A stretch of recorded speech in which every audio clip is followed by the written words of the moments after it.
During the summer of 2003, events in the northeastern United States involving a strange human-like creature sparked brief local media interest before an apparent blackout was enacted. Little or no information was left intact, as most online and written accounts of the creature were mysteriously destroyed. Primarily focused in rural New York State, and once found in Idaho, self-proclaimed witnesses told stories of their encounters with a creature of unknown origin. Emotions ranged from extremely traumatic levels of fright and discomfort to an almost childlike sense of playfulness and curiosity. While their published versions are no longer on record, the memories remain powerful. Several of the involved parties began looking for answers that year. In early 2006, the collaboration had accumulated nearly 24 documents dating between the 12th century and present day, spanning 4 continents. In almost all cases, the stories were identical. I've been in contact with a member of this group and was able to get some excerpts from an upcoming book. This one's from a suicide note in 1964. As I prepare to take my life, I feel it necessary to assuage any guilt or pain I have introduced through this act. It is not the fault of anyone other than him. For once I awoke and felt his presence, and once I awoke and saw his form. Once again, I awoke and heard his voice and looked into his eyes. I cannot sleep without fear of what I might next awake to. I cannot ever wake again. Goodbye. This was found in the same wooden box, with 2 envelopes addressed to William and Rose, and 1 loose personal letter with no envelope. The letter read this: Dearest Linny, I have prayed for you. He spoke your name. The next entry is from a journal, translated from Spanish. It dates back to 1880. I have experienced the greatest terror. I have experienced the greatest terror.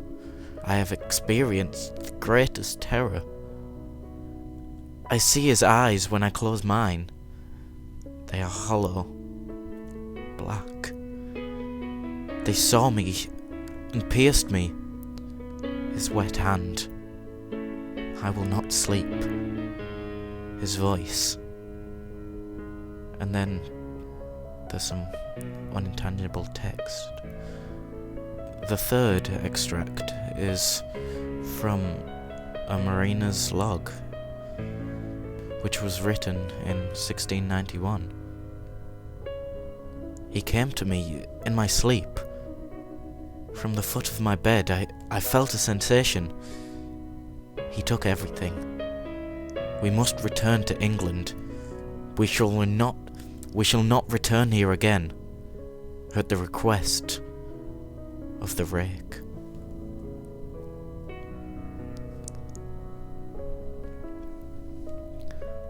Another account is from a witness in 2006. 3 years ago, I had just returned from a trip from Niagara Falls with my family for the 4th of July. We were all very exhausted after a long day of driving, so my wife and I put the kids straight to bed and called it a night. At about 4 a.m, I woke up thinking that my wife had gotten up to use the restroom. I used the moment to steal back the sheets, only to wake her in the process. I apologised and told her I thought that she got out of bed. When she turned to face me, she gasped and pulled her feet from the end of the bed so quickly that her knee almost knocked me out of the bed. She then grabbed tight hold of me and said nothing. After adjusting to the dark for a half second, I was able to see what caused her strange reaction. At the foot of the bed, sitting and facing away from us, there was what appeared to be a naked man, or a large, hairless dog of some sort. Its body position was disturbing and unnatural, as if it had been hit by a car or something. For some reason, I was not instantly frightened by it, but more concerned as to its condition. At this point, I was somewhat under the assumption that we were supposed to help him. My wife was peering over her arm, tucked into the fetal position, occasionally glancing at me before returning to the creature. In a flurry of motion, the creature scrambled around the side of the bed, and then crawled quickly in a flailing sort of motion right along the bed, until it was less than a foot away from my wife's face. The creature was completely silent.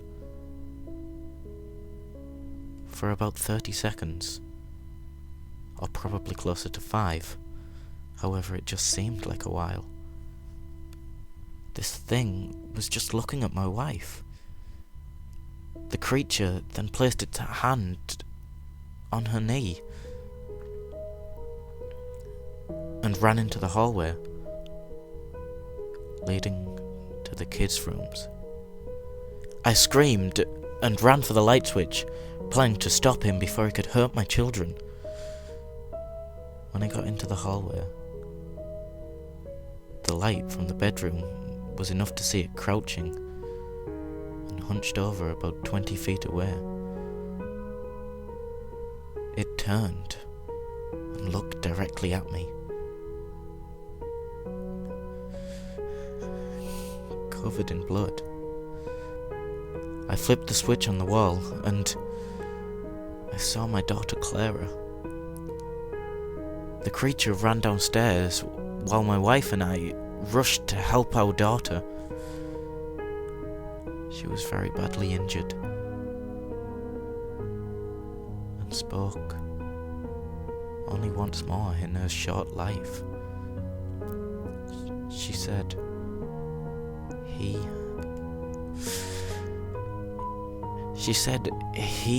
is the rake. My wife drove the car into a lake that night while rushing our daughter to hospital. Neither of them survived. Being a small town, news got round pretty quickly. The police were helpful at first, and the local newspaper took a lot of interest as well. However, the story was never published, and the local television news never followed anything up. For several months, my son Justin and I stayed in a hotel near my parents' house.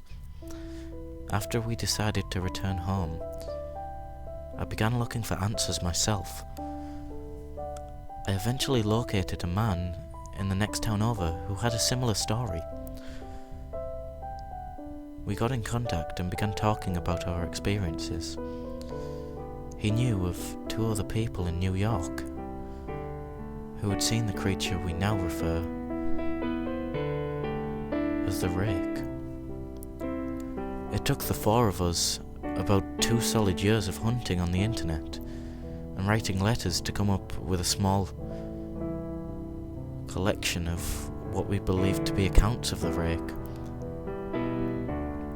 None none of them gave any detail, history, or follow-up. One journal had an entry involving the creature in its first 3 pages, and never mentioned it again. A ship's log explained nothing of the encounter, only that they were told to leave by the rake. That was the last entry in the log.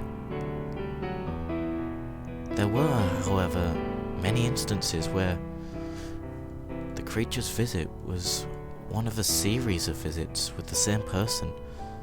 Multiple people also mentioned being spoken to, my daughter included. This led us to wonder if the rake had visited any of us before our last encounter. I set up a digital recorder near my bed and left it running all night, every night for 2 weeks. I would tediously scan through the sounds of me rolling around in my bed each day when I woke up.